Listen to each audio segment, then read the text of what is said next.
So I am going to start my lecture, a transition from PID, proportional integral derivative. So these operators means proportional operator, integral operator, or derivative operator. You might have seen that Newtonian calculus. So basically, all Newton, before studying physics, he has introduced one calculus also, one applied mathematics, such that he is able to interpret the system. So I am taking that kind of operator. Obviously, it is very, very famous PID controller. Almost all of you already well aware about this controller. And two sliding mode. And this is nonlinear control technique. So I'm going to tell you the intuition, basically, how basically PID control comes into picture. And after that, why still in 95% of industry still using PID controller, and why basically we need some kind of transition from PID controller to another controller, or what kind of improvement one can suggest for the PID controller. So let us start our talk.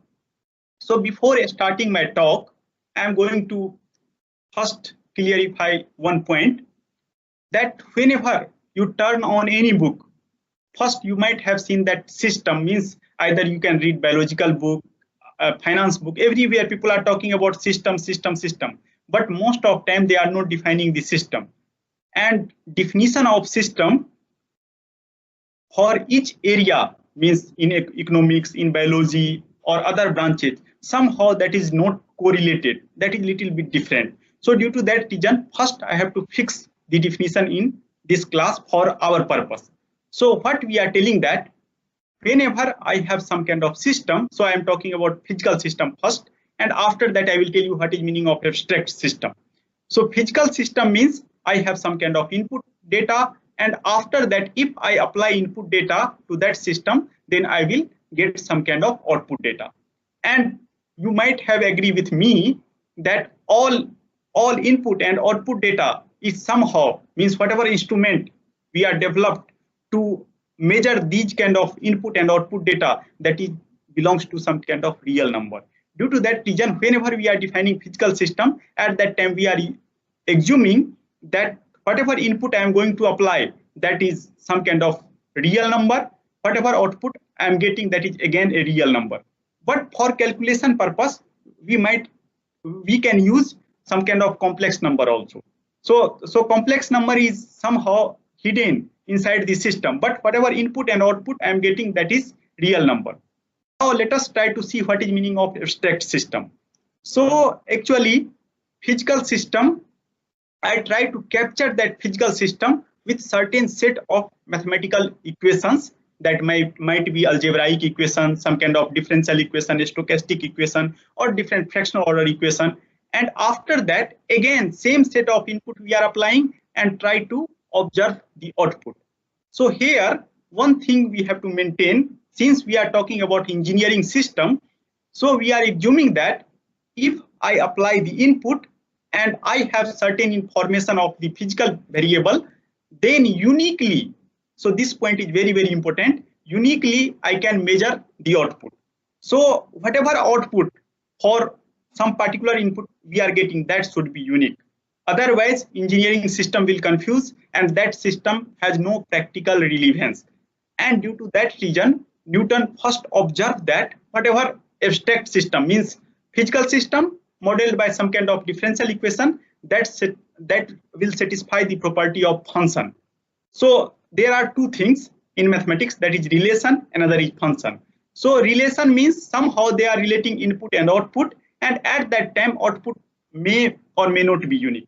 But whenever we are talking about function, at that time whatever input I am going to apply, so output should be unique. And due to that reason, if you turn on the calculus book, most of time they are talking about function, means they are starting from first chapter and after that they are running up to last chapter. Everywhere they are talking about function.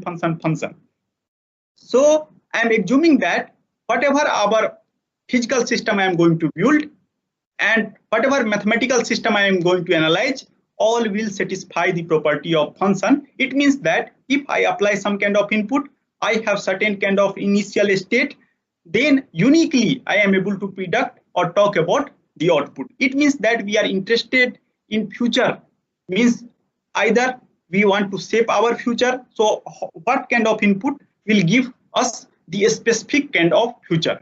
So let us try to see the purpose of the discussion. So first I have fixed the definition of system, and after that now I am going to come to the analysis of that particular system. So purpose of the discussion to introduce the audience to the latest effective and easily applicable method of control under heavy uncertainty condition. Again, you can see that I am talking about heavy uncertainty condition. It means that I have certain kind of physical system, and if you try to model that physical system using some kind of mathematical equation, always certain kind of mismatch is there. So this kind of mismatch is somehow external uncertainty or parametric uncertainty, people are telling. Another uncertainty that enter inside the system, that is due to measurement. So whatever mass, suppose we are during the formulation of or analysis, we have to measure the mass, and you all are knowing that I cannot measure any quantity very precisely. Always some kind of limitation in measurement exists, and due to that reason, that is again another form of uncertainty going to enter inside the system. And due to that reason, whatever control system we are going to design, that should be robust. Robust means even if we are not knowing certain parameters, certain data precisely, even if whatever output we are getting, that should be very precise, or that should be on our expectation. And due to that reason, robust control design technique, almost everywhere we are talking about robust design control technique. Now another point I am going to highlight using this lecture, that these are very advanced results whenever we are talking about robust control, even if using PID controller.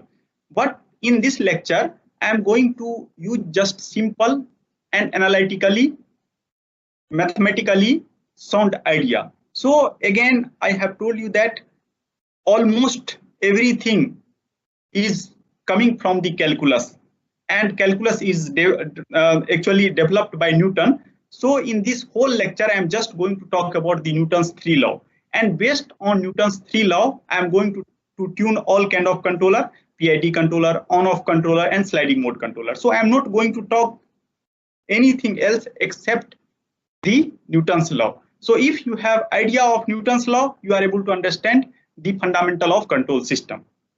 And at the end of lecture, audience will able to understand the physical interpretation of PID. So one more important thing I will tell you, that suppose I have certain system, so I can do experiment, I will collect the data, and based on that collected data, we are making some kind of conclusion. Another way, without collecting data, we are using the fundamental principle, and after that, based on that fundamental principle, we are talking about some kind of result. So I have two different kind of behavior. One behavior is quantitative behavior, one behavior is qualitative behavior. So in qualitative behavior, we are always talking about some kind of approximate behavior, means we are not going to do the experiment, real experiment, and what understanding about the system, we are going to talk about the system. And somehow, if you know the qualitative analysis of system, then it is possible to show that you are able to design new different tools to control the system. Due to that reason, most of time I like qualitative analysis rather than quantitative analysis, because sometimes experiment is very costly. Suppose I have to design some kind of controller for aeroplane system, then I cannot build or I cannot purchase aeroplane in each and every institute of the India. Due to that reason, but if I have certain kind of analysis tool, still even if I have no aeroplane, but I can talk about the control of aeroplane. Due to that reason, qualitative analysis is very important.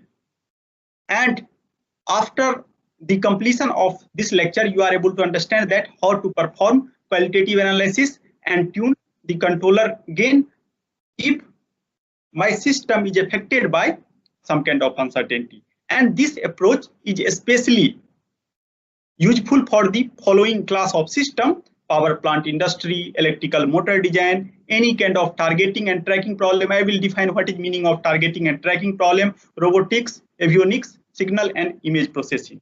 And I have written one code that memory is selective and so one remembers random events. And due to that reason, I do not believe to remember something. So try to understand, try to analyze something. Then what happens? You are able to analyze your system whenever you are sleeping also. So let us come to the main part of the lecture. So you can see that I have considered one system, physical system, and that physical system is underwater vehicle. Actually, first year student come with this project, underwater vehicle. Due to that reason, I am going to start from this underwater vehicle. So if you see the underwater vehicle, you might have seen that here are so many components that is involved in this particular system. So if you are going to do mathematical model of this complete system, then it is very, very difficult, because you should know the electronics engineering, you have to know the mechanical engineering, you have to also know the certain part of structure engineering, you have to know the computer science.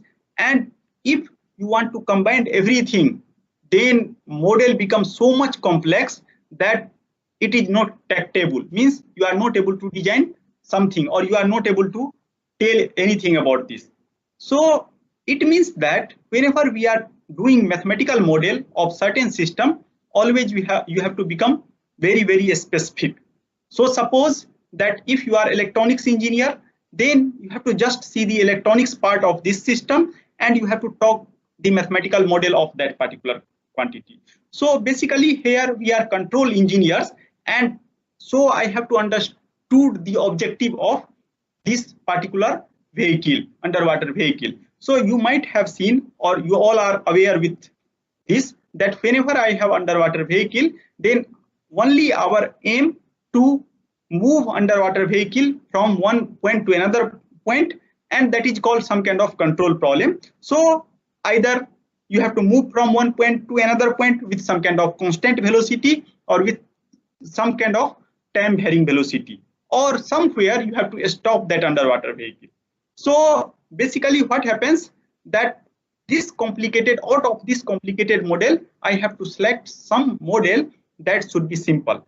And why I am telling that for one system I have several mathematical model? Try to again come to the function. I have told you that whatever system we are going to talk, that satisfies some kind of property of function. It means that I have input relation and I have output relation. Now if someone tell you that select some kind of intermediate system such that I can correlate input to output, and in this way you might be aware that if I have input data and output data, so infinite many way I can map input to output, and due to that reason for some particular system we have infinite many model, and always model based we are choosing based on our convenience, based on our objective. So here first I have to see our objective very, very carefully, and here in this particular system our objective is to move this vehicle from one point to another point, either with constant velocity or time varying velocity, and we have to stop somewhere. It means that we have to just see the dynamical equation. Dynamical equation means how dynamics of this system is changing whenever they are moving from one point to another point. And due to that reason, now I will forget everything and I am going to select some kind of simplified model, and that is based on Newton's law. F equal to ma, means second law, rate of change of momentum equal to force. So and particularly if mass is constant, then we are writing F equal to ma. So here you can see that for simplicity I am assuming that mass of this underwater vehicle is unity, but you can scale it out, and v is velocity. So I have mass multiplied by acceleration, that is v dot, and u bar is the thrust provided to the propeller to move this underwater vehicle from one point to another point. Whenever some vehicle either they move inside water or in air, always some friction force is going to act, and you all are well aware that friction force is always opposes our motion. So if you move inside the water, experimentally people have observed that whatever friction or whatever viscous force that is going to act on the system, that is proportional to the square of the velocity. But you can see the behavior of the force. If you move in forward direction, then force in backward direction. If you move in backward direction, then force is in forward direction. And due to that reason, in place of v square, I have written v mod v. It means that v will provide us sign, and finally I am getting the force v mod v, that is equal to v square in the opposite direction of the motion. And d, I have already told you that even if you can use any mathematics, always there exists certain kind of approximation. So due to that reason, we are always assuming some certain kind of uncertainty. And whenever underwater vehicle is moving inside water, you might have seen that sometime water wave is unpredictable. Due to that reason, I am assuming some d is acting on the system. So in this way, by keeping mind of our objective that I have to move underwater vehicle from one point to another point, I have selected this mathematical model, simple mathematical model. You can see that now here I am going to emphasize one important point. Whenever you are doing mathematical model, at that time you are doing lot of assumption. So here, in order to calculate force, I have assuming that v dot will exist. It means that whatever velocity that is going to generate due to this underwater vehicle, that should be differentiable. It means that v should be continuous also, because if some function is not continuous, then that is not differentiable. I have to use Newton's law to capture the dynamics. So I am assuming that all mass of this system is centered at the center of mass, and due to that reason I am assuming point mass. That is another assumption. So with lot of assumption, and after that again another assumption that whatever friction force that is going to act, that is a square of velocity, that is another assumption. So if you assume everything, so whatever model I have written, that is only valid in some limited space, that is not valid everywhere. So whenever you are talking about Newton's law, so Newton's law is also not valid everywhere. That is always valid in some small region only, where, because if you see Newton's second law, at that time I am talking about F equal to ma. At that time I am assuming mass is point mass, and after that x should be 2 times differentiable, means whatever position that is going to generate, that should be 2 times differentiable. So due to that reason, we are telling that whatever law that is given by Newton's, that is not valid everywhere. Now I have already told you the control objective. So I have to control an objective. Either I have to stop the vehicle or move with some kind of a specific velocity. So whenever we have to move with some specific problem, so control engineer that tells that problem as a tracking problem. So they are telling that tracking problem means you have to track some non-zero quantity. And what is meaning of stabilization problem? So stabilization problem, somehow I have to stop something, so I have to track zero quantity. So somehow I have two different problem now only. Either I have to track something or I have to stabilize something, means I have to keep Vd equal to 0. But please be careful, I am telling Vd equal to 0 in presence of disturbance. So disturbance is always active, but I have to stop the underwater vehicle. Disturbance is always active, but we have to move the underwater vehicle with certain speed, and due to that reason, this control objective or control problem is called robust control problem. So in this simulation, just I am telling that what is meaning of stabilization problem and what is meaning of tracking problem. So stabilization problem means if I have some non-zero quantity, so I have to make it 0 for all time greater than equal to some t0, means whatever specified time I have supplied. Similarly, tracking problem means I have to track some quantity. So now let us try to see that these two problems are equivalent or not.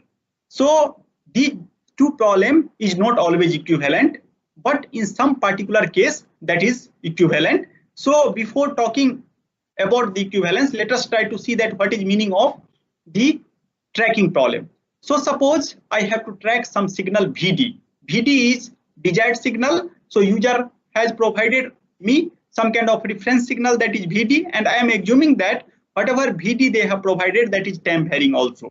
So if VD is time varying, so you can see that here this V is coming from the system, mathematical model of system that is coming to us, that is V, and VD is given by the user, that is reference signal. So since even if VD will not vary with time, so this V that is changing with respect to time, due to that reason error is also changing with respect to time. So error also gets certain kind of dynamics, and due to that reason I have calculated dE by dt.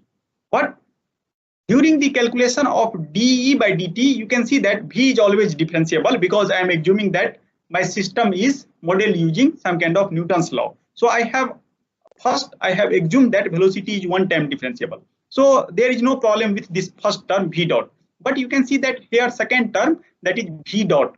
So VD dot, that should be differentiable. If that is not differentiable, then I cannot talk about the rate of change of error.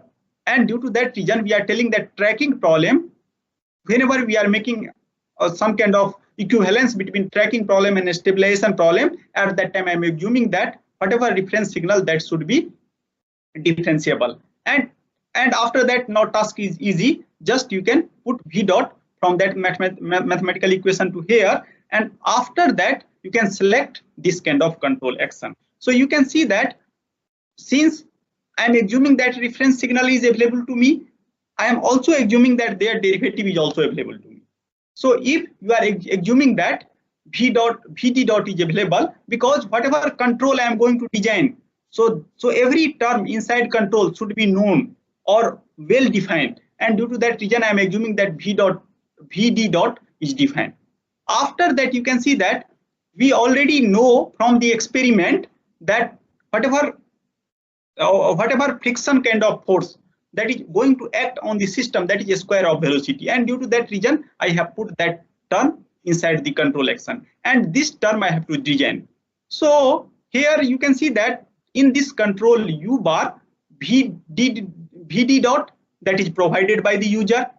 V mod V, I know that this kind of uncertainty is going to come into the system, and due to this uncertainty, what happens? My system is no longer linear. Linear means the power of this quantity should be 1. Otherwise, this becomes non-linear. So somehow I am going to apply some kind of control such that our closed loop system become linear, because linear system has lot of beautiful property, and due to that reason, using some kind of feedback mechanism, I am going to cancel all kind of non-linearity, and this cancellation V mod V is called feed forward action. So I know that this kind of uncertainty due to water is going to hit the system, so I have designed this term in advance and try to cancel it. So whenever you are designing some kind of control action that contain two particular terms, one term is called feedback, so and another term is called feed forward. So actually, what is meaning of feed forward? So in advance, you are knowing that this much of uncertainty is going to hit the system. So in advance, you have applied that much of uncertainty. And what is meaning of feedback? So you have run your system. Whenever error comes into picture, then you are going to apply some kind of action. So one action is corrective action and another is reactive action. So corrective action means I already know that this kind of uncertainty is going to hit. So I have actually modeled that particular uncertainty and going to put inside my control action. So that is feed forward. So that is corrective action. Another is reactive action. So my system is already damaged. Error already happens. So I am going to now mitigate that error. So that is meaning of reactive. Due to that reason, lot of people are telling that if you have knowledge of system, so try to make that part, feed forward part, as much larger as possible, because that is corrective action. But still that is dangerous, because if you are not knowing the term exactly, then that might destabilize your system also. So this is a story about feed forward and feedback. Now try to see the stabilization problem. What is meaning of stabilization problem? I have to stop this vehicle. It means that Vd, desired velocity, should be 0. So E equal to V. So somehow now I can talk in original coordinate frame, and at that time if I apply this much amount of control now, because Vd dot, that is exactly 0, because I have to track 0 only, I have to stop my vehicle, and due to that reason same mathematical equation V dot equal to uv plus d comes into picture. So what is a story? A story is that if you have to track some non-zero quantity, then first you can define everything in terms of error and design feedback mechanism in terms of error. But if you have to just stop some vehicle, then there is no need to design control system in terms of error. Then you can design in actual coordinate frame, and that is called a stabilization problem. And mathematically there is no difference between this system and this system, just you can replace E by V. And due to that reason people are telling that a stabilization problem is exactly equal to the tracking problem, provided Vd dot is differentiable. If Vd dot is not differentiable, then I have to talk separately about tracking problem and separately about the stabilization problem. Some of you might have applied some kind of PID control to the system, and at that time you try to track some kind of triangular wave or some kind of a square wave. You might have seen that whenever some transition point occur, at that time some kind of unexpected response comes into picture. It means that completely you are not able to track, and that kind of problem basically come due to the differentiability of this signal, because triangular signal or some kind of a square signal is not differentiable at the transition point. So you might have observed, some of you, I hope that you are working with some kind of PID controller and you are applying in some kind of physical circuit or some kind of inverter, converter, or some kind of power system. At that time you might have observed this. So due to that reason, since these two problems are equivalent, if Vd is differentiable, so in this course or in this lecture I am just going to talk about the stabilization problem, because now whenever tracking problem comes into picture, I will define everything in terms of error, and after that I will apply same kind of technique. One more important point I am going to share here, that even if Vd dot is not known to me, but if Vd dot is bounded, then d minus Vd dot is again acts like some kind of uncertainty. So for robust control design technique, just we have to make sure that signal is differentiable, but there is no need to know the exact value or the exact value of Vd dot. So even if I know the inexact value of Vd dot, still I am able to design the control action. Now let us come to the control part. So this control action, that is proportional, integral, or derivative control action, I have told you that 95% of industry all over the world is still using the PID controller. So you have to understand carefully that why people are using PID controller, what is benefit and what is drawback also. So means what is structure of PID controller? I have certain kind of process. So here you can take underwater vehicle or any process, whatever, now you can take any process. After that you have some certain kind of reference point. People are generally in control system telling that point as a set point, and this is output. So we are basically comparing output with set point, and whatever error that is going to generate based on the three different kind of scaling. So here you can see that at some particular moment t, some error is going to generate, and that error is et. So I have scaled that error with some kind of constant kp greater than 0, and after that I am going to apply that action here. So it means that whenever we are building some kind of proportional action, that is nothing but the information of the present. Now try to see the physical interpretation of second block. So second block, what I am telling, that again same error I am going to feed through some kind of integral block, and this is definite integral from 0 to t, and after that by scaling this integral by ki, I am going to apply to the process. So try to see the physical interpretation of this, and I hope that you all are well aware that integral of some quantity is nothing but the area under curve. It means that in order to calculate integral from 0 to t, so what is geometrical picture of this? Somehow I have to do integration from this point, starting point to this particular point t. Due to that reason, we are integrating 0 to t, and you can tell, you can also tell that that is nothing but continuous summation, and that is nothing but past. It means that this action, whenever we are applying this action, we have to know all past value from the starting point of our experiment to this point. Now let us come to the third block, that is derivative block. So if you see the physical interpretation of derivative, that is nothing but tangent at some point. And whenever we are talking about tangent, it means that I am somehow trying to predict the future. It means that whenever we are applying PID action, it means that we are assuming that I have information of present, I have information of past, I have information of future. So if you have information of present, past and future of the error trajectory, then only you are able to design this kind of control action. Otherwise, you are not able to design the control action. Now, you know here that I have information of time, I have information of present, I have information of past, I have information of future. So I have almost all information, and if I have almost all information, then obviously our control system is better. But now question is that, is it possible to believe on this, that all information are available?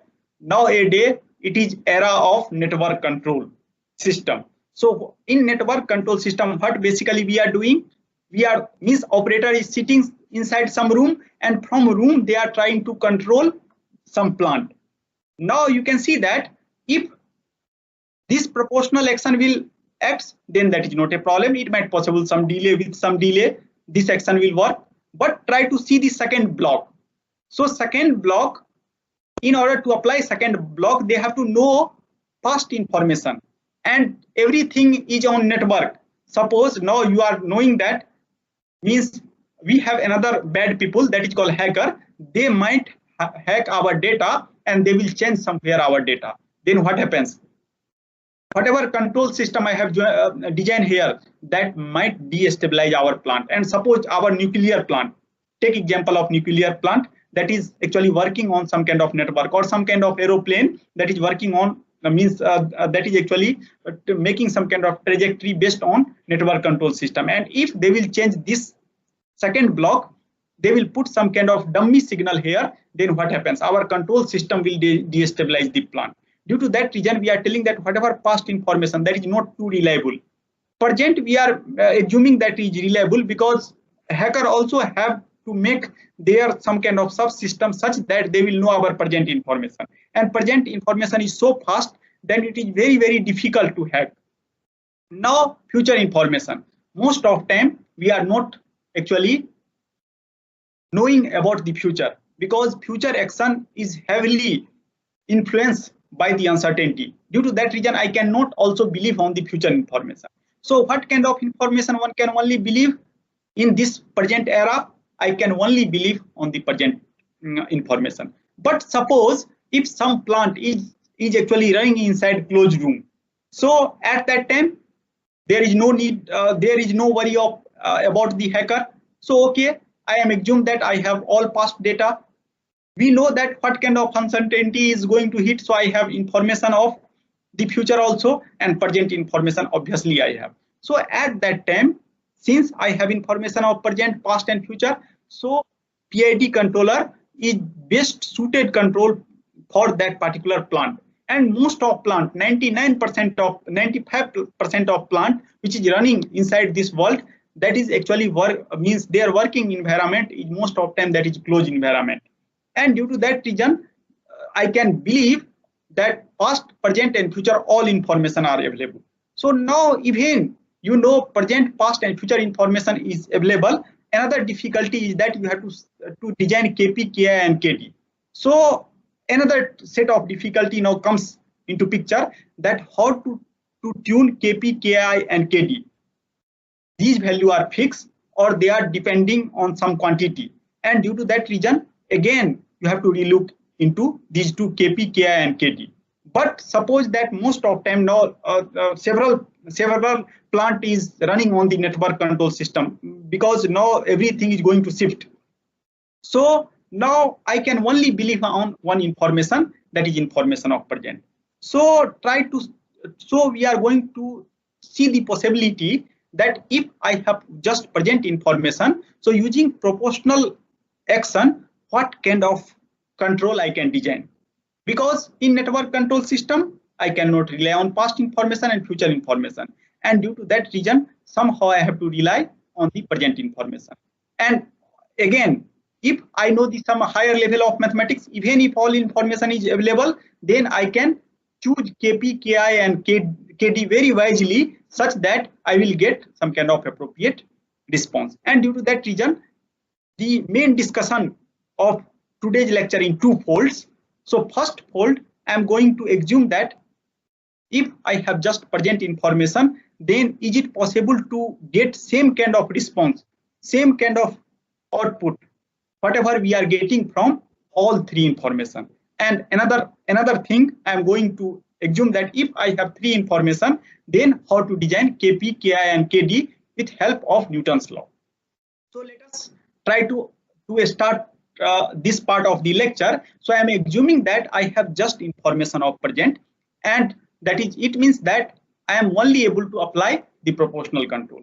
And in the whenever I have taken model, so again I am going to show you that model. So basically I have talked about this stabilization problem I have told you. So here you can see that if you apply U bar here, then my system is V dot equal to UV plus D. Now let us try to see here. This is just first order differential equation in terms of V. So in terms of position, this is first order differential equation. Now I have to design UV, this UV, or you can, if you consider the PID controller, then you have to use UE. And I have told you that both problem is somehow equivalent. So just discuss about the stabilization. So I have to design somehow UV, and that is function of V. And after that, I have to talk about the response of this closed loop system. So initially, I am assuming that just present information is available. So due to that reason, I have designed control action. You can see here that minus Kp into V. Here I am assuming that Kp greater than 0. So I am going to tell you that why Kp greater than 0 I am going to select. First, I am assuming that whatever physical system and whatever mathematical model I have built, means abstract system, that is exactly the same. And my setup is running inside some kind of closed room. Due to that reason, I am assuming that D equal to 0. Later, I will introduce some kind of D also. So here you can see that after application of this control action, my closed loop system is V dot equal to minus Kp into V. And after that, I am assuming that my underwater vehicle has certain kind of initial velocity at t equal to 0 when I have started this experiment, that is something V0. So it means that water is running, and if you put means your vehicle inside water, so they are actually flowing with water. So due to that reason, I am assuming Vt0 equal to V0, and this is first order autonomous system. Autonomous system means after applying the control, you can see that here I have everything in coordinate of V only. So my means constant means parameter is Kp, but variable is V, and I have assumed that I am going to work in velocity coordinate frame, and velocity belongs to some kind of real number, and due to that reason, this is first order differential equation. Now try to see the geometrical picture of this particular first order differential equation. So whenever some quantity we are telling first order, it means that their degree of freedom is very, very limited. So they can only move along some line. That is the meaning of one dimension.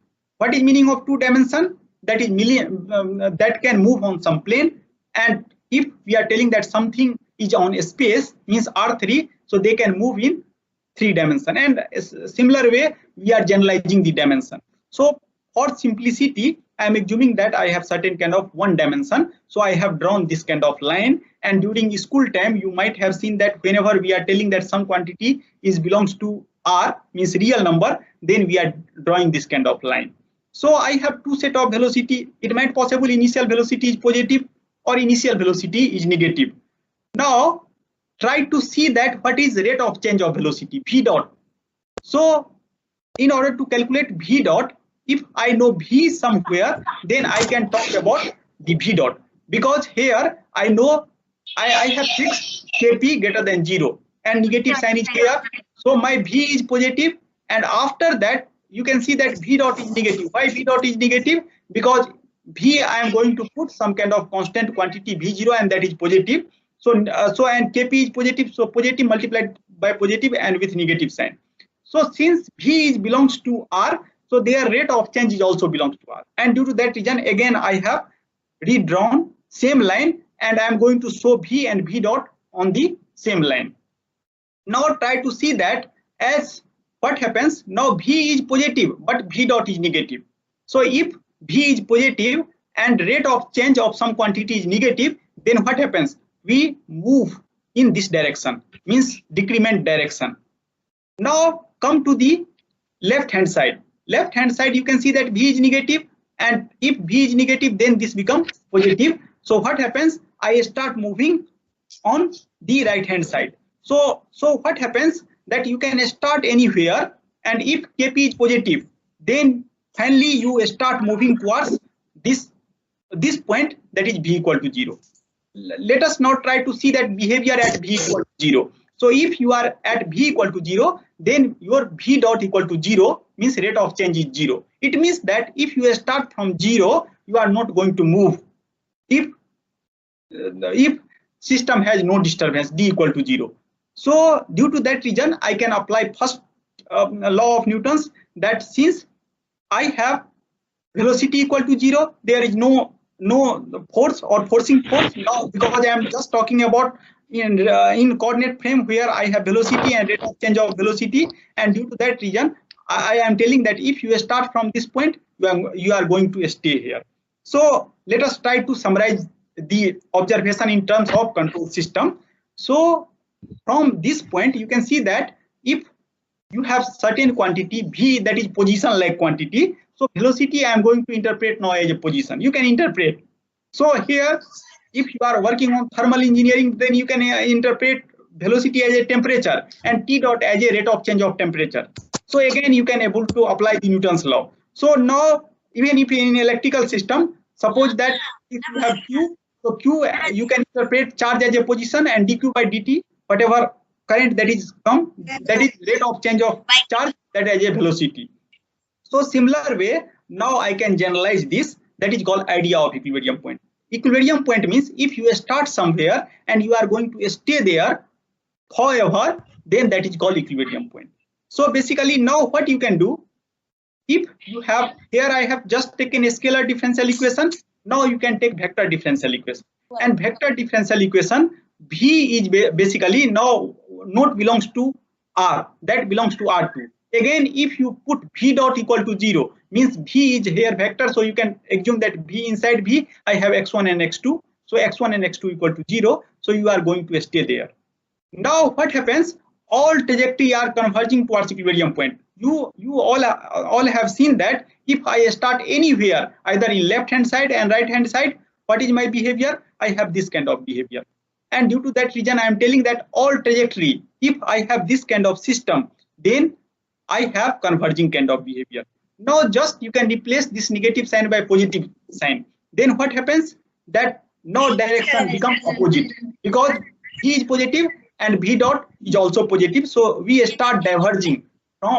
Means we start moving, and my direction of movement become this. So I have two different kind of behavior, that is called stable behavior and unstable behavior. So if you apply minus kp into v, then we will get a stable behavior, but if you apply plus kp into v, then you are getting unstable behavior. It means that if you start with any initial condition, as time is going to progress, your initial condition is going to become larger and larger, because here I have just 3 direction of movement.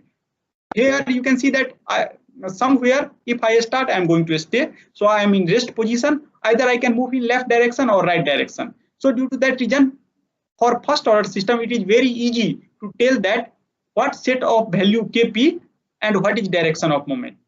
One more important point, if value of Kp is higher, then you can see that quickly you are able to converge towards the equilibrium point. And one more important point, as you are converging towards the equilibrium point, what value, means bigger value you can take? Finally, V dot is very small, because if V, second term V is very small, then their multiplication is small, and due to that reason, if you are decreasing towards equilibrium point, but after some time, what happens? Your rate of change of decrement is very small. So due to that reason, infinite time is required from moving from here to here. And if disturbance is there, then you cannot do this kind of conclusion, because again some forcing force or rate of change of Vd is due to this disturbance also. So if you have no disturbance, then you can see that using this slide I have introduced three different notions.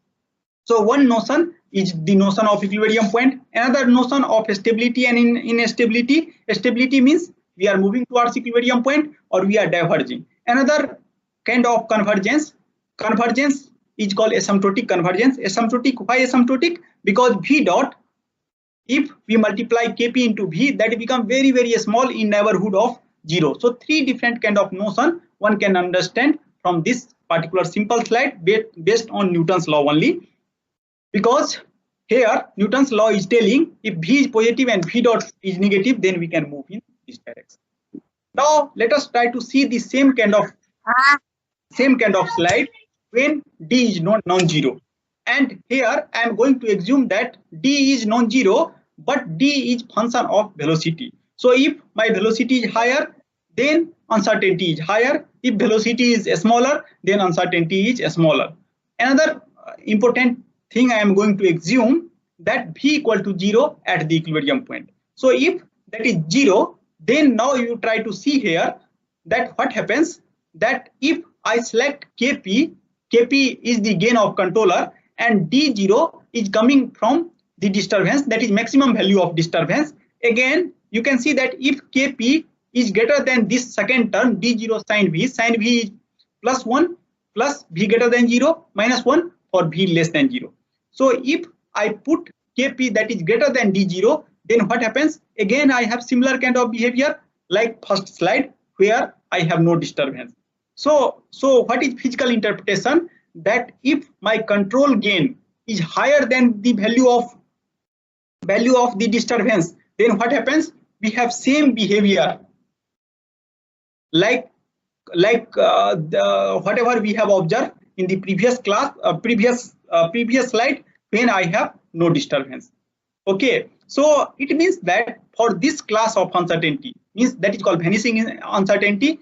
Vanishing uncertainty means when we are at V equal to 0, then whatever value of this uncertainty, that is equally 0. That is the meaning of vanishing uncertainty. So we have same kind of behavior, and due to that reason, whenever we are making proportional controller, we are telling that proportional controller is also robust or with respect to certain class of disturbance. And what is that class of disturbance? That is called vanishing disturbance. So proportional vanishing disturbance, if it acts on the system, then my proportional control is enough to control that plant. And here, what I am telling that equilibrium point remains the same. All trajectory again converge towards the equilibrium point. Just I have to tune gain Kp greater than D0. So somehow you have to estimate the uncertainty, and after that you have to tune your gain Kp greater than 0. During experiment, you can just increase your gain Kp, and after some time you start seeing that after increment of gain, my response remains the same. Then just you can put 10 or 15% in your hand, and after that, in based on that technique, you can design the Kp. I have asymptotic convergence again, because as you are moving towards the equilibrium point, again the value of V become lesser and V dot rate of change is very small. Due to that reason, convergence behavior is again very sluggish. It means that it takes very large time to converge to the exact point 0. Practically that never happens. So now let us try to see the situation where this D0 is non-vanishing. It means that at origin also disturbance is acting, and that is realistic assumption. Why? because even if you stop your underwater vehicle and water is flowing, then they will hit your underwater vehicle. Similarly, if your car is moving and if the wind is very huge or very high, they will affect your system. And due to that reason, I cannot assume that if system is on rest, then there is no disturbance. And due to that reason, now I am going to assume that here, whatever disturbance I am going to consider, that is bounded, because I cannot give any kind of, not build any kind of control if I have no such kind of assumption. If disturbance is unbounded, then I cannot do anything.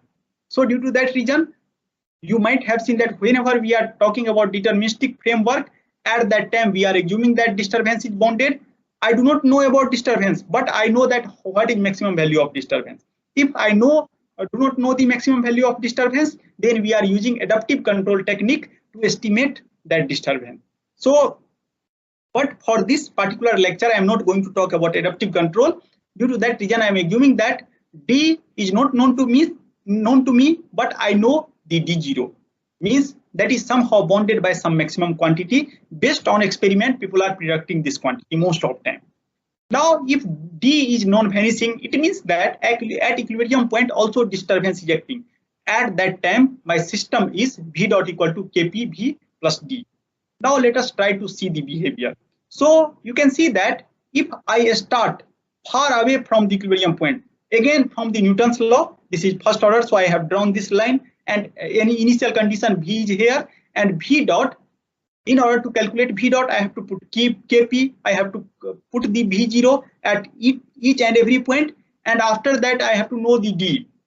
So suppose that for study purpose, you can take any value of D, and here you can see that after some moment, what happens, since this D is non-vanishing, so that going to become dominate over Kp into V. So under that situation, now outside of this particular region, so I have drawn two regions. You can see that here in this region particularly, what happens that Kpv is lesser than D. It means that value of control action after some time become lesser than D, and that always occur because V is going to become smaller and smaller. So even if you can select Kp little bit larger, but Kp into V, their product become lesser, and due to that reason D is going to dominate. So if you are outside, means if your velocity is higher, then you are going to convert. But after some moment in neighborhood of equilibrium point, you are getting the repelling behavior. It means that you can lose the convergence towards the equilibrium point, but you are always going to remain in this region. Why? Because outside of this region, you are getting some kind of attractive force, but inside this region, you are getting some kind of repelling force. So this region is called somehow invariant region. Invariant region means if you start from this region, it is possible to give guarantee due to Newton's law that you are going to remain inside this. So here system is no longer asymptotic stable. All trajectory are uniformly ultimately bounded. Uniformly ultimately bounded means you are able to calculate the bound of trajectory also if you know the maximum value of disturbance, that okay, trajectory is not going to converge to the equilibrium point, but that is going to leave the vicinity of the equilibrium point. Sometime for practical system design, this assumption is okay. Now simple P is not better choice in presence of disturbance, but most of time suppose that you launch some kind of satellite, and you might have seen that for whenever we are doing some kind of launching of satellite, we are making sure that our satellite should lie in geostationary orbit. So I cannot tolerate this small amount of disturbance also. So finally I have to design such kind of control action such that what happens that I am going to make sure that if satellite will move due to some kind of external force or some kind of uncertainty, if they will leave there some kind of trajectory, then again they will come back to the original position. And due to that reason, we are just not design the proportional action, because what we have observed that if I have no disturbance, then proportional control is okay. There is no need to go for the future information or past information. If you have vanishing disturbance and your actuator, means using which we are applying the control, that is sufficiently strong, then again what you can do, you can apply proportional control. There is no need to apply integral or derivative control. But if you have some kind of non-vanishing disturbance at equilibrium point, and most of time in practical scenario that is the case, that we have some kind of constant disturbance that is going to act, or some kind of time varying disturbance is going to act at the equilibrium point, and due to that reason proportional control is not the better choice. So due to that reason we have to again involve more information. So up to here what we have seen, that if I apply proportional control, then proportional control is robust with respect to some kind of disturbance, but not robust with respect to another disturbance. And due to that reason means whenever we are talking about robustness, it means that we are talking about the complete compensation of the disturbance, and that is called insensitivity. Insensitivity means in presence of disturbance also behavior of my system is exactly same like the disturbed system. That is meaning of insensitivity. So basically using proportional control, and if my disturbance is not vanishing, I cannot talk about the insensitivity. Robustness one can talk. Robustness is a little bit more general term. So here you can see that their system is again robust because they are going to lie inside this region. So I can tell that this region somehow after applying this proportional control, even if this is non-vanishing, I am going to live here. But you cannot get insensitivity. So now try to see the another case when this kind of disturbance. You can see that at t equal to some time t0, and even if we are at equilibrium point, d is active, and due to that reason I have to involve the information of the past also. So now I am going to talk about the proportional integral control, because you might have seen that a lot of industry is using proportional plus integral control, not just proportional control, because they are well aware that some kind of constant disturbance, some kind of another class of disturbance is going to hit to the plant. So always some kind of constant offset, and how to mitigate that constant offset using some control action. And due to that reason now I am going to add one more term inside my control action. So first term is due to present information, because Vt I am assuming that present value, and after that this is past. Why I am telling past? Because in order to do integral means I am collecting all past information from 0 to t. That is the physical interpretation of the integral. Now try to see the closed loop system. So if you see the closed loop system, so now closed loop system is not only has derivative term. Now they have integral term. So I cannot tell that this is as a first order differential equation. And whenever I do not have first order differential equation, then it is pretty difficult to apply Newton's law. So somehow I have to convert this first order differential integral equation into some equivalent of differential equation.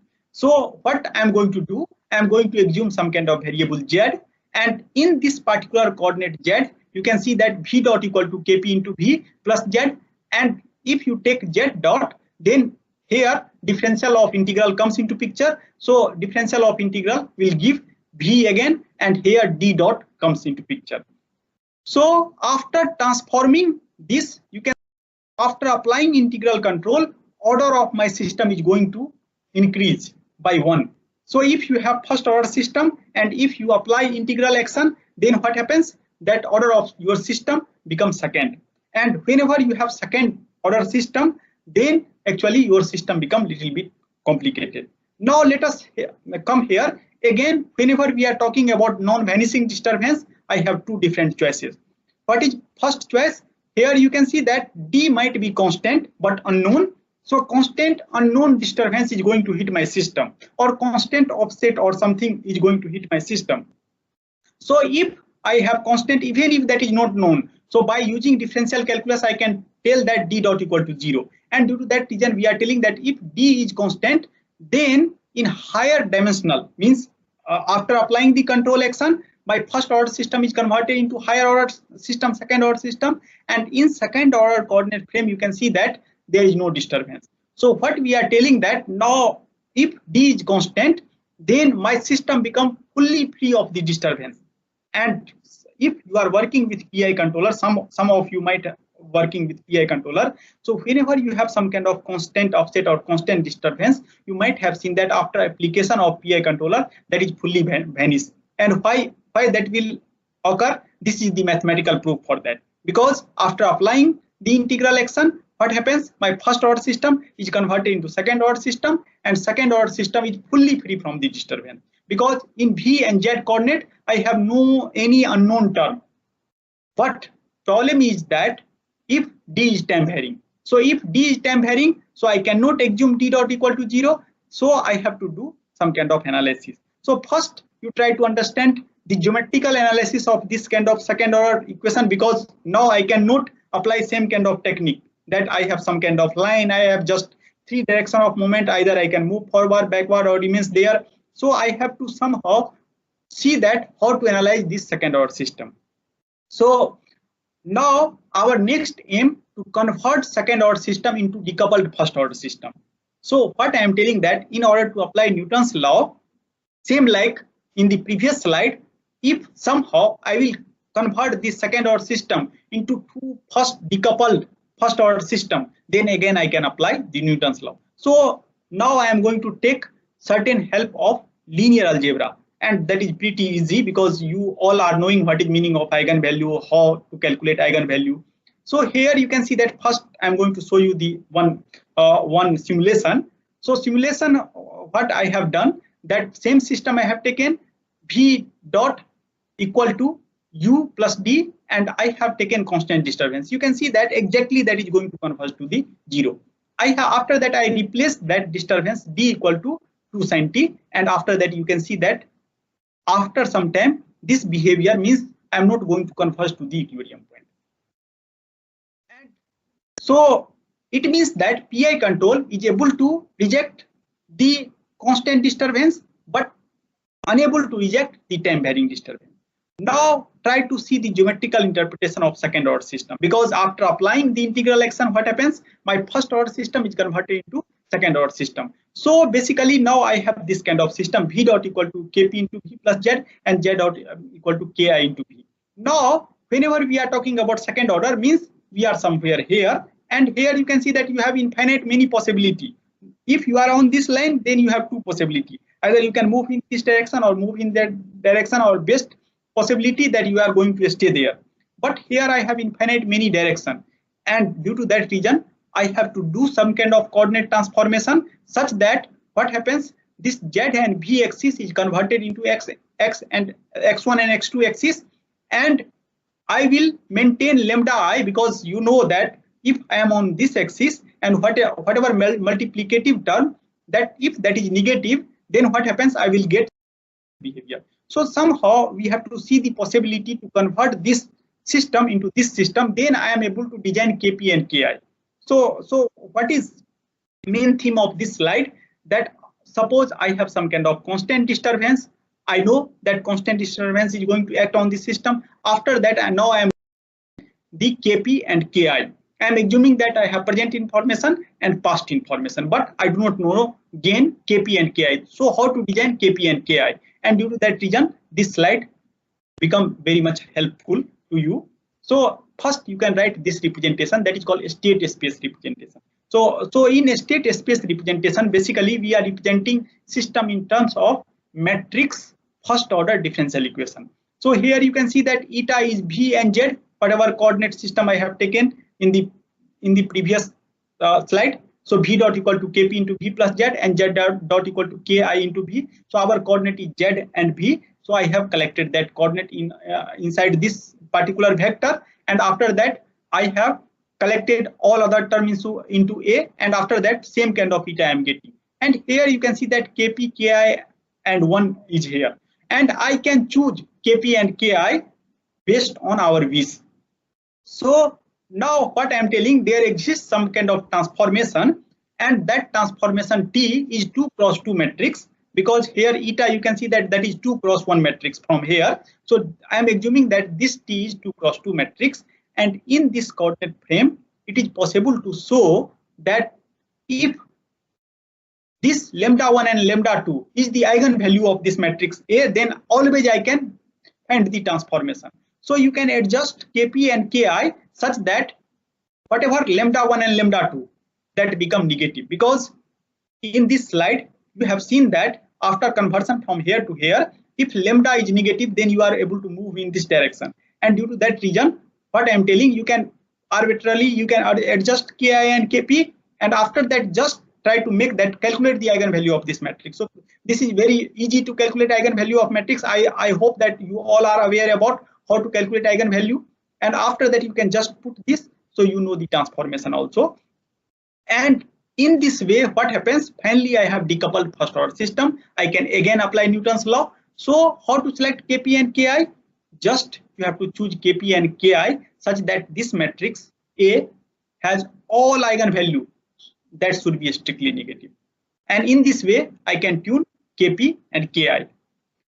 Now let us try to see the situation if d is not constant, if d is time varying. So if d is time varying, then what happens, you can see here in closed loop system, now I have certain kind of extra term also. So first means d cannot reject. So in this slide I am going to analyze another thing, that is proportional plus derivative action.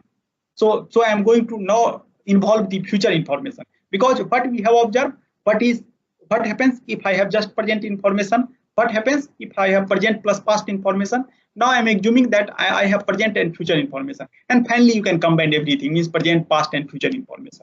So I have designed PD controller, and if you apply PD controller, then again you can see that everything remains same like the proportional controller.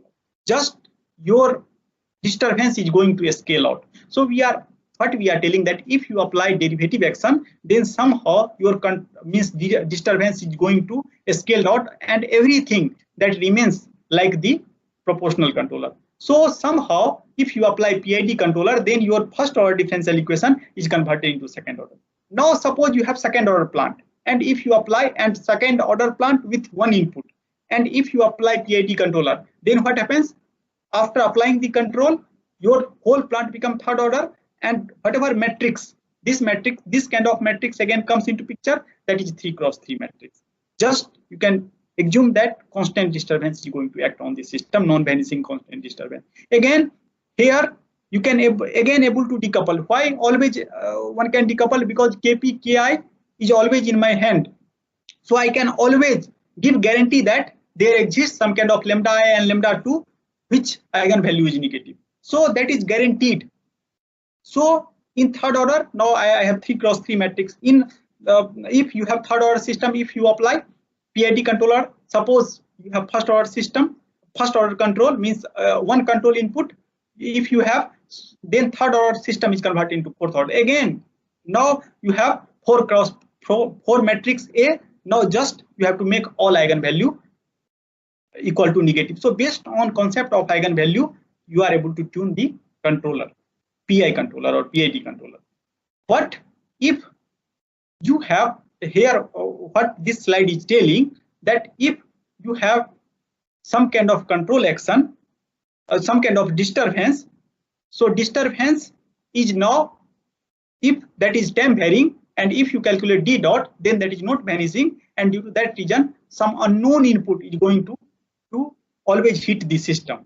And at that time I cannot talk about the insensitivity. Insensitivity means whatever behavior of my system without, means suppose I have designed some kind of control, I am assuming that there is no disturbance, then whatever behavior of my system and whatever behavior in the realistic environment, that is not the same.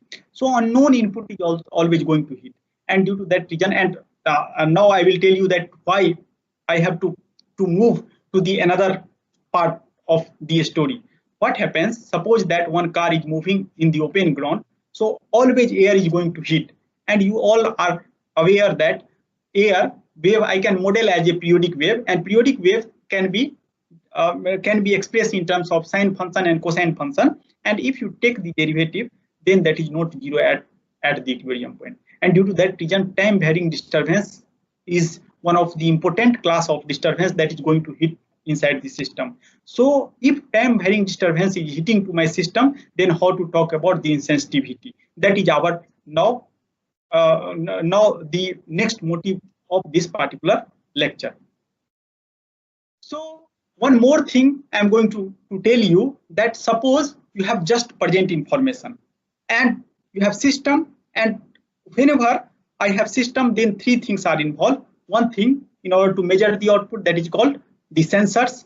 Whenever we are applying some kind of control action, we are applying control action using some kind of actuator. So I have actuator, I have sensor, and I have some kind of process. So actuator has always limitation. So I cannot apply any amount of control to the actuator. So suppose if you have some kind of DC motor, and using DC motor you are applying some kind of control action in some kind of robotic arm, then always you have limitation. Suppose that limitation you are only able to apply a signal between minus 20 volt to 20 volt. Then you have to tune your control gain such that whatever control action comes into picture, that fall and into that region. But suppose if you have pneumatic actuator, hydraulic actuator, so at that time you are able to apply high gain also, because limitation means range of those kind of actuator is very high. So in that situation, using just based on present information also, one can suppress the uncertainty. And due to that reason, means you might have seen that whenever we are using some kind of braking system, so that is means braking system inside railway or other place, they are not using some kind of electrical actuator, they are using some kind of pneumatic actuator, because at that time I can apply huge amount of force. So how basically acting, you try to understand from this again first order system. So now since actuator can tolerate high amount of control action, and due to that reason, now you can again take proportional control and divide by 1 by tau, where tau tending towards 0. So this control action is very huge. And if you apply this kind of control action, so I can multiply both sides by tau of this closed loop system, and if tau tending towards 0, so you can see that what happens, tau v dot that equal to 0, tau d equal to 0, so finally kp into v equal to 0, so v equal to 0. So it means that if my actuator can tolerate sufficiently large control signal, then proportional control is enough. There is no need to apply integral control and derivative control. Now next question, same kind of things I have shown using simulation. Slowly I am increasing the gain, and after that I am going to see the behavior. So last behavior, finally I come to the equilibrium point. Now next is that, means this control is called high gain controller, because we are using huge gain to the system. So now same kind of phenomena, means here you can see that disturbance is completely rejected. So now I am going to see that, suppose I have limited control action. Suppose I have electrical actuator, so I can only able to apply some signal between 20 volt, minus 20 volt to plus 20 volt. So is it possible to achieve same kind of behavior if I have some kind of time varying disturbance, and that is non-vanishing, means that is not zero at the 0? And answer of this question is yes, and that is nothing but on-off control. So if you apply on-off control, and here if you define on-off control like this. So first, in order to understand the idea, you can assume v equal to 0. This is 0. This function, I have to design this signum function v, and here you can see that that is little bit different function I have used. I am assuming v equal to 0, that is not 0. But for time being, you can assume v equal to 0 equal to 0. And after that, again based on Newton's law, because here whatever closed loop system, v dot equal to minus k signum v, where signum v, when v greater than 0, that is plus 1, and v less than 0, that is minus 1, again that is first order system. So if you start on the right hand side, then v0 initial condition is 0, v0, and that is positive, and if that is positive, then and for time being you can assume d equal to 0, and after that I will tell you how to tackle d. So basically, if d is not present and v is positive, then what happens? V dot is negative. So if v is positive, v dot is negative, then again by Newton's law, I can move towards the equilibrium point.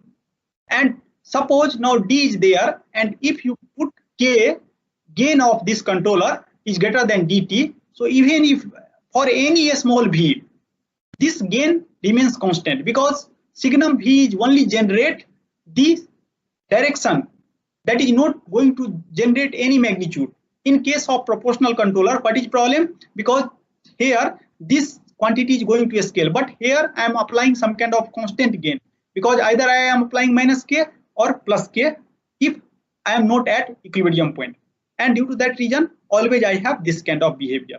Now one more important thing you try to see here, suppose I am going to interpret v as a position vector. Now v dot is nothing but velocity vector. So suppose that if you have some initial position and if you are moving with constant velocity, because here v dot I am assuming as a x, v as a position and v dot as a velocity, you can interpret Newton's law in your own way.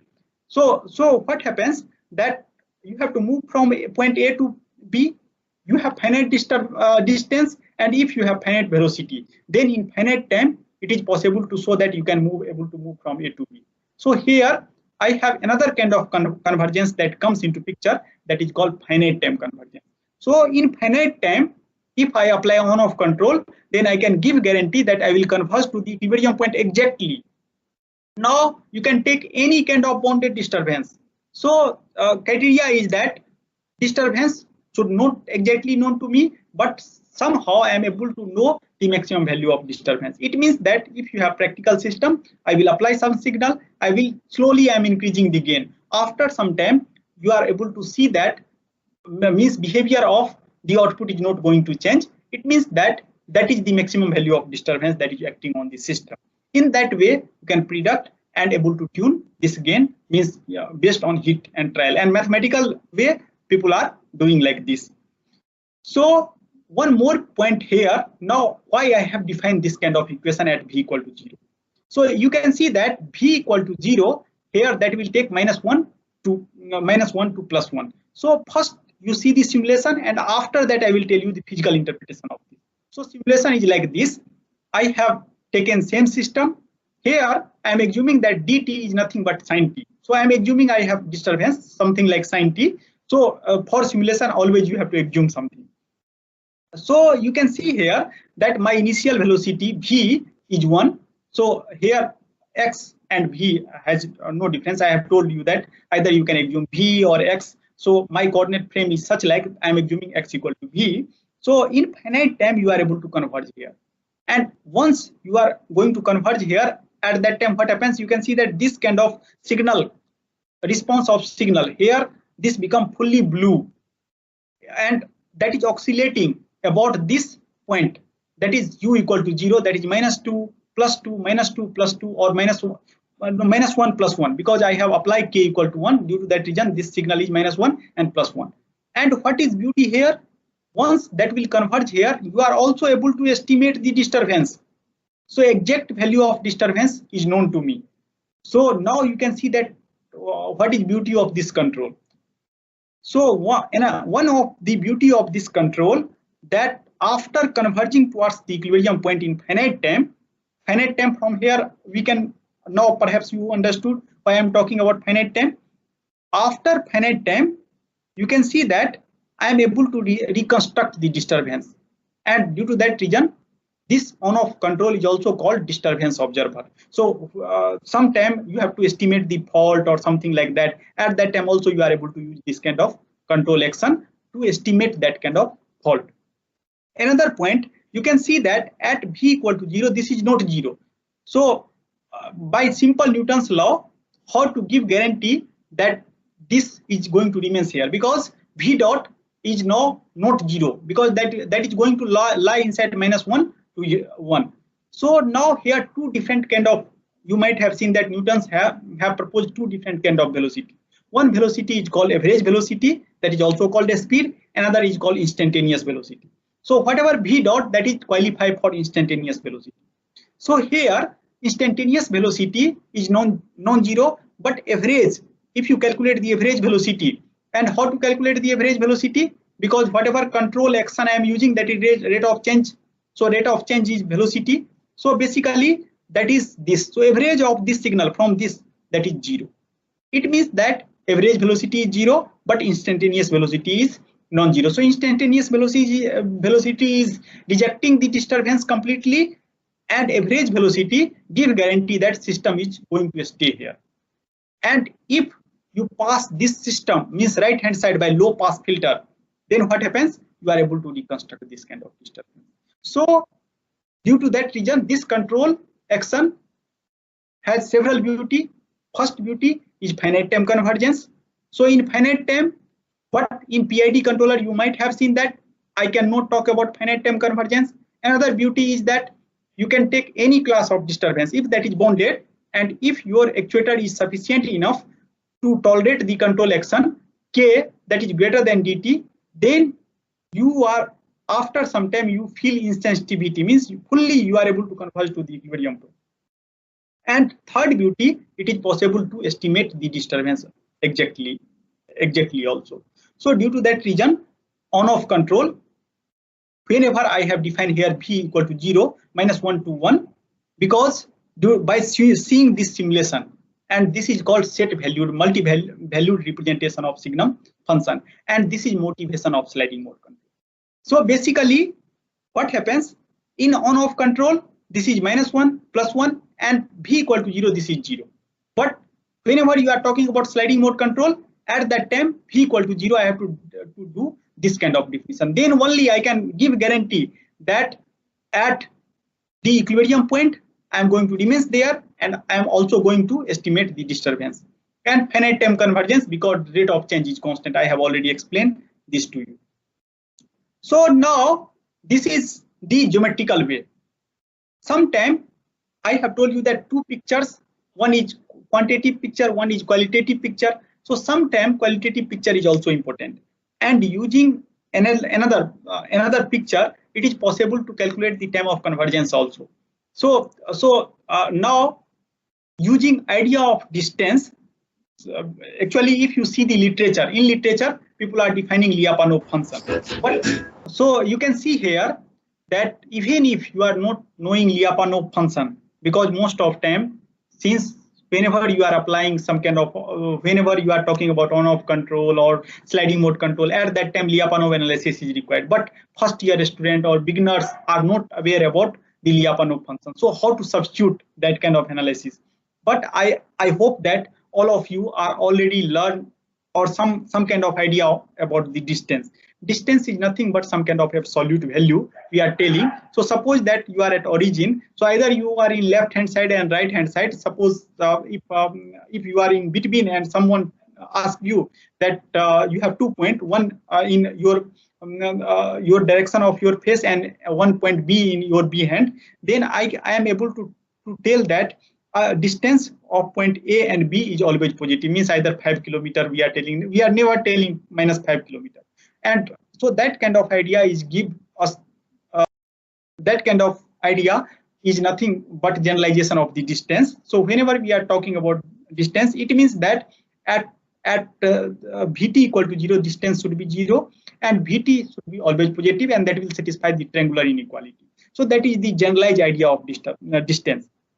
Now using idea of distance, it is possible to calculate the time of convergence. So basically how to do that? So you can see the distance is always positive. So now you have to just make rate of change equal to negative. So if some quantity is positive and rate of change is negative, so you have already seen that we will converge towards dt equal to 0. Actually distance, whenever we are talking about distance in two-dimensional space also, that is some kind of a scalar quantity. So again you can apply Newton's law.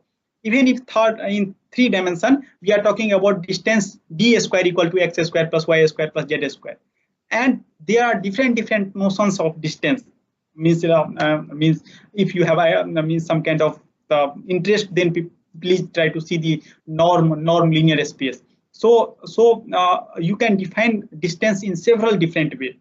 So here first I have defined distance as a absolute value in terms of absolute value. But what is problem? If I define distance like this, Vt minus 0, so I know my equilibrium point, and I know initially I am at Vt. So I have defined like this. So distance is actually changing with respect to time, and after that I try to calculate the rate of change of distance. And you all are well aware that if that is absolute value, then that is not differentiable. And due to that reason, I have changed the notion of distance.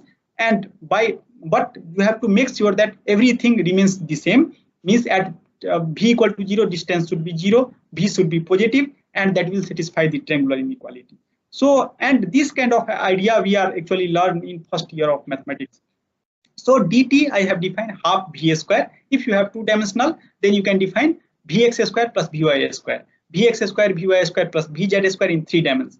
And after that I will take d dot, and whenever you are taking d dot, so automatically this dynamics will involve, because V square I have, so Vt and V dot, and due to that reason what happens now, if you substitute everything in terms of distance, then finally this kind of differential equation comes into picture, and means by variable separation it is possible to solve this differential equation. And here just you can see that at 0 I am not at 0, so d0 I am assuming, because I am assuming that I have a start from some non-zero point, and due to finite control action, because by analysis we know that I am going to converge at some point in at equilibrium in finite time. So due to that reason I am integrating from 0 to t, and this is equal to 0. So in this way I am able to calculate the time. So if you have this disturbance also, then time is coming like this. If you have no disturbance, then you are able to exactly predict the time. Otherwise you are only able to predict the upper bound of the time. So in this way it means that if you do not know the Lyapunov analysis, then also you are able to talk about stability just by defining the distance, and you know how to define the distance in Euclidean distance like x square, y square, z square. Similarly, vx square, vy square, vz square in 3-dimensional, 4-dimensional system. So similar way it is possible, not for all system, some class of system. Now let us try to see that how to design some kind of control based on on-off action. So I have taken very simple circuit here. This is the switched control RL circuit. This is called DC chopper. It might possible you might be aware about this. So I have here inductor, here I have resistor, and what is my aim? Here you can see that here I have switch, so I can on and off this switch, and I have to maintain certain kind of current across this particular resistor. So I have you all are knowing that means if I just connect here, then some kind of a specific current is going to flow through this. But now I am telling that I can maintain any amount of current between 0 to I max by switching these two. So I have same circuit, but I can get different output. So that is our aim. And from KVL and KCL you all are well aware, so I am not going to tell that how basically this equation comes into picture. Just you can see here that if u equal to 1, then V is incorporated here. If u equal to 0, then this is not incorporated here. Now this is tracking problem. I have told you that I have my objective is to maintain some kind of a specific current, that is ID. So due to that reason I have taken ID. And one more important point, I have told you that whenever you are solving tracking problem, be sure that that should be differentiable. If you are taking triangular wave, then you are not able to exactly track at the non-differentiability point. Similarly, if you want to maintain some kind of current, that is their form is some kind of a square, you are not able to exactly generate, because we lost the differentiability at whenever we have sharp point that comes into picture. And after calculating S dot, now I have to just make S, you can assume that is less than 0. It means that I have to track, means whatever signal IT that is lesser than ID. So due to that reason I have to make this switch on, and after that just you have to give guarantee that S dot should be positive. So S is negative and S dot is positive, then I can move towards S equal to 0. We have already seen from the Newton's analysis. And for that, this kind of things you have to give guarantee, means whatever ID I am going to select, and I max is here, that is V by R. So this much of current I can generate using this particular circuit. This is the maximum current. So only I am able to track those class of signal which will satisfy this kind of inequality, because I have to maintain S less than 0 and S dot greater than 0.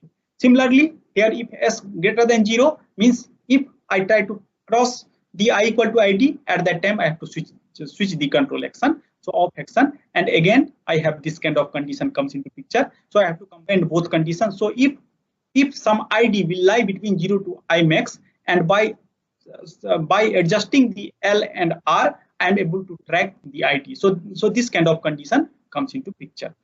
And what is our switching policy? So you can see that I can design switching policy like this: half 1 signum S, and you know how to define S. S is IT into ID, and you know what is IT. IT is basically current due to that chopper circuit. So in this way I can design the control action. And I have told you that whenever we are at equilibrium point, I have to give guarantee that I will be there. So equivalent control, people are telling that, because somehow some inherent control is going to act. So equivalent value of equivalent control should be this. So that should be also lie between 0 to 1, because I am only applying control either 0 or 1. So by seeing this particular expression and this particular expression, I can decide what kind of reference signal one can track using this LR circuit. And you know that I can change L, R, and V. So by changing this, I am able to maintain any value of ID based on on-off control. Even if some uncertainty, then also I can do. So till now, I have just talked about the sliding mode control for first order system.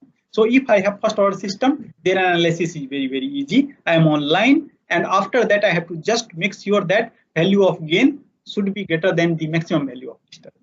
But suppose I have second order system, because most of time if you are dealing with the physical system, then that is second order, third order, fourth order. So try to see the same idea how to extend for second order, and similar way you can extend for third order. But in this lecture I am going to just talk about the second order.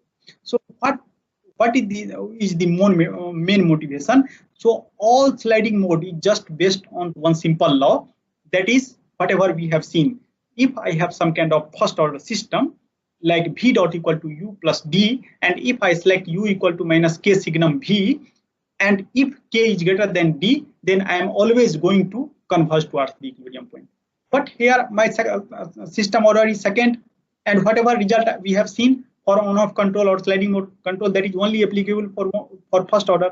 So somehow convert this second order system into first order. Same like PI control also, I have told you that if somehow using some kind of transformation, if I decoupled or come to the first order system, then analysis become very, very easy. So here also again people have tried in the same way. So what they are going to do, they are telling that okay, I have second order system, it means that system trajectory is going to lie inside this plane. After that they have introduced some kind of line, but you can introduce any kind of curve, but you have to make sure that that curve should be passed through the 0, because finally you have to converge to this point. So here I am assuming this curve is linear, and it is possible to show that in two-dimensional space this line is just one dimension, and this is called, in mathematics this is called manifold. So how to select this line? Any linear line you can select, C1 x1 plus x2. So here also you can multiply with C2, but for simplicity purpose I am assuming this is C1 x1 plus x2. C1 is some kind of constant, and based on an analysis I am going to prove that C1 is greater than 0. So if you plot C1 x1 plus x2 equal to 0, you might have seen that this kind of line will come into picture. So please try to plot using MATLAB. After that, x2, now try to convert this system in coordinate of this. Here I am going to again highlight. Here you can see that I have second order system is x1 is some kind of real number, because I have told you that I am talking about physical system. So whatever input and output data, that should be real. So I am assuming x1 is real, x2 is real, so and C1 is real. So multiplication of two real number is again real, and x2 is real. So finally S is real. So I have one dimensional system in terms of S now. So somehow I have to convert this system into two decoupled system, same like PI controller. In the case of PI controller, so I am going to introduce this kind of transformation, and after that I am going to select control, again feed forward control plus feedback control. So feed forward term C1 x1 I am going to cancel, because I have designed C1 by ourselves, and I am assuming x2 is known to me. And after doing this, you can see that if I select V equal to minus K signum x, then what happens? S dot equal to minus K signum S, and S belongs to R. Due to that reason, after finite time S equal to 0, and if S equal to 0, then I have reduced order system, that is x1 dot equal to minus C1 x1. So again by Newton's first law, because x1 belongs to R, so I can apply same kind of law for the analysis, x1 dot equal to minus C1 x1. So if C1 is positive, then I will converge towards the equilibrium, and due to that reason C1 we are selecting positive.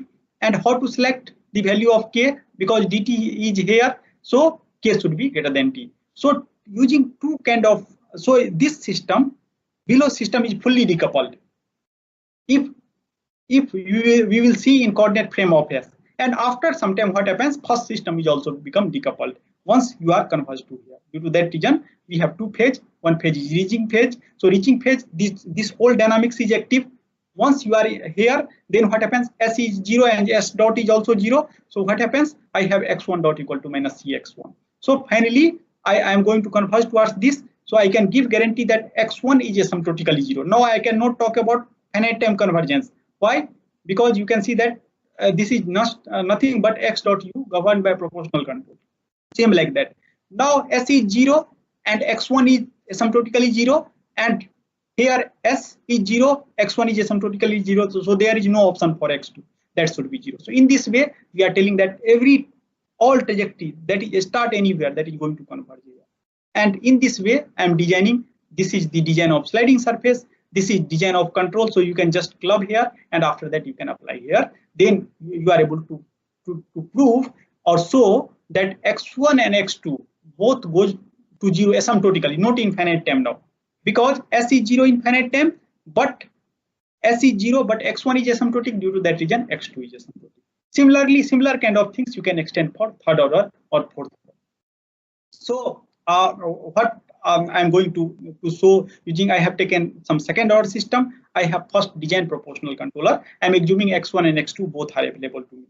And after that, but in several scenarios, you might have seen that only x1 information is available, but x2 is not available. So at that time, you have to design observer. So I am not going to discuss that in this particular lecture, but there are several standard papers are available who are talking that if x1 is available, then only x1 is available, then how to reconstruct x2 and design the control action.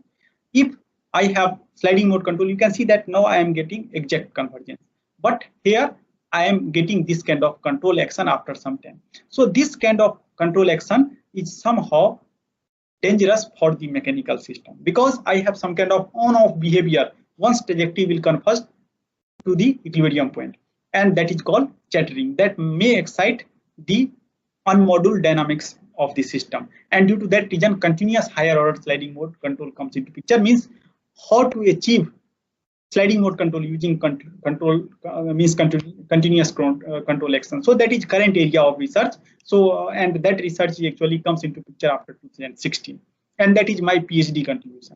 So you can able to see that if you have mechanical system, then using continuous control, how to achieve same kind of behavior. So now it is time for the conclusion. So what is main theme of this lecture? So in this lecture, I reviewed the well-known PID controller. So we have able to understand that why people have proposed PID controller, because they know they have present information, past information, and future information. So how to combine all information to compensate the error. So that is the main motivation of that. And after that, we have seen that based on Newton's law, how to design the gains. And we have also seen the geometrical, because most of time I have just used the Newton's law. In some slide, I have used the idea of eigenvalue, and after that, notion of distance. And I have already told you that if you are working with the mechanical system, then higher order sliding mode control. So that is the next. If you understood this, then it is possible to understand the higher order sliding mode control also. And and after that, suppose x1 is available, then how to construct x2? One can construct using observer and differentiator. That is also one of the very good area. So with this remark, I am going to close the today's lecture. Now